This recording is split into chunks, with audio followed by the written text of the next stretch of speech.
কাঁঠালের বিচি খুব জনপ্রিয় একটি খাবার, তাই না? আমার তো মনে হয় অধিকাংশ মানুষেরই কাঁঠালের থেকে অনেক বেশি পছন্দ হচ্ছে কাঁঠালের বিচি। তো আমিও আজকে একটি সবজি রান্না করব কাঁঠালের বিচি দিয়ে। চলুন তাহলে রেসিপিতে যাই। প্রথমে একটি কড়াইতে আমি পরিমাণ মতো সয়াবিন তেল দিয়ে নিচ্ছি। আজকের রেসিপিটা একদম সিম্পলভাবে করব, খুব বেশি মশলা দিব না, বাট খেতে সত্যি অসাধারণ হয়। তো প্রথমেই তেলের মধ্যে আমি 4টা শুকনো মরিচ এবং অর্ধেক তেজপাতা দিয়েছি, আর সাথে দিয়ে দিয়েছি প্রায় 1 চা চামচের মতো 5 ফোড়ন। এই 5 ফোড়ন এবং তেজপাতার সাথে শুকনো মরিচ আমি হালকা একটু ভেজে নিব। ভেজে নেওয়ার পরে এখানে আমি যেই সবজিগুলো এখানে আজকে ইউজ করছি সেগুলো দিব। তা আজকের সবজিতে আমি কয়েক ধরনের সবজি রেখেছি। সেটার মধ্যে হচ্ছে অবশ্যই কাঁঠালের বিচি রয়েছে, আছে আলু, দেশি আলু, সাথে বেগুন এবং ঝিঙে। আর অবশ্যই আমি কাঁচামরিচ দিয়ে আজকের এই রান্নাটা করছি, কারণ কাঁচামরিচ দিয়ে রান্না করলে কিন্তু তরকারির স্বাদটা অনেক বেশি ভালো আসে। আর কাঁচা কাঁঠাল দেওয়াতে এটার স্বাদ একদমই অন্যরকম হবে। তো আমি প্রথমেই হলুদ এবং লবণ পরিমাণ মতো দিয়ে আমি এই সবজিগুলো ভালো করে ভেজে নিব। আর সবজিগুলো ভেজে নেওয়ার উপরেই কিন্তু ডিপেন্ড করে যে আমাদের সবজিটা কতটা মজার হবে, কারণ সবজির একটা নিজস্ব গন্ধ থাকে, যেটা আমরা অনেকেই হয়তো ফিল করতে পারি যে সবজিটা না ভাজা হলে কিন্তু ঠিক সেই রকম মজা হয় না। কিছুটা ভেজে নিয়ে রান্না করলে সবজির কাঁচা গন্ধটা কিন্তু একদম চলে যায়। তো আমি সবজিটা মোটামুটি খুব বেশি ভাজবো না, মাঝারি ভাজে দিয়ে তারপর আমি এখানে কাঁঠালের বিচিটা অ্যাড করব।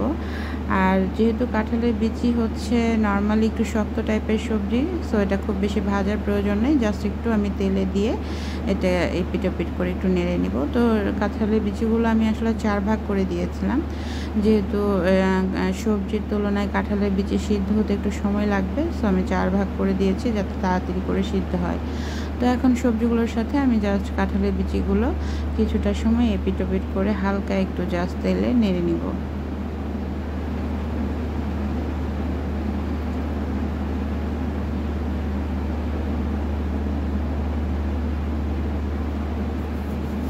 আমি কাঁঠালের বিচিগুলো হালকা করে নেড়ে নিয়েছি, খুব বেশি ভাজার প্রয়োজন নেই, তাহলে কিন্তু কাঁঠালের বিচি আরও শক্ত হয়ে যাবে, সিদ্ধ হতে সময় লাগবে।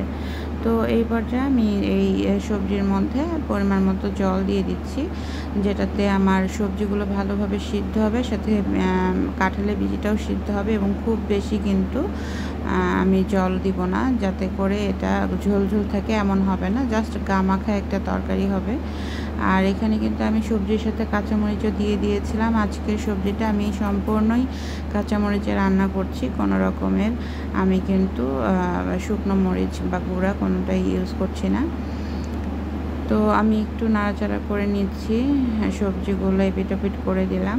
এখন এটা সিদ্ধ হতে আমি কিছুটা সময় দিব।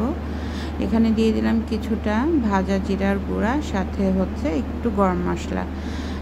এটা আপনারা দিতেই পারেন, কারণ হচ্ছে ভাজা জিরার একটা আলাদা স্মেল আছে, যেটাতে সবজির খুব ভালো ঘ্রাণ আসবে। আর গরম মশলাটা কিন্তু নিরামিষ তরকারিতে অবশ্যই দিতে হয়, তাতে করে তরকারির স্বাদ একদমই অন্যরকম আসে এবং খুব মজার হয় খেতে।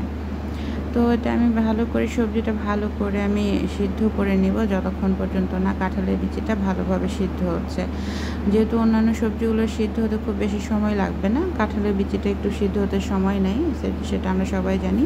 দিয়ে দিলাম একটু সামান্য চিনি, এটা নিরামিষ তরকারিতে আমরা দিই। আমার কাছে মনে হয় যে সামান্য চিনি দিলে কিন্তু তরকারির ফ্লেভার বলেন বা স্বাদ বলেন অনেক ভালো আসে। আর অবশ্যই 1 চা চামচ, আমি বড় একটা চামচ নিয়েছিলাম এটা, তো সেই চামচে দিয়ে দিলাম ঘিতে নিরামিষ তরকারির স্বাদ যে কতটা ভালো আসে এটা আসলে বলার অপেক্ষা রাখে না।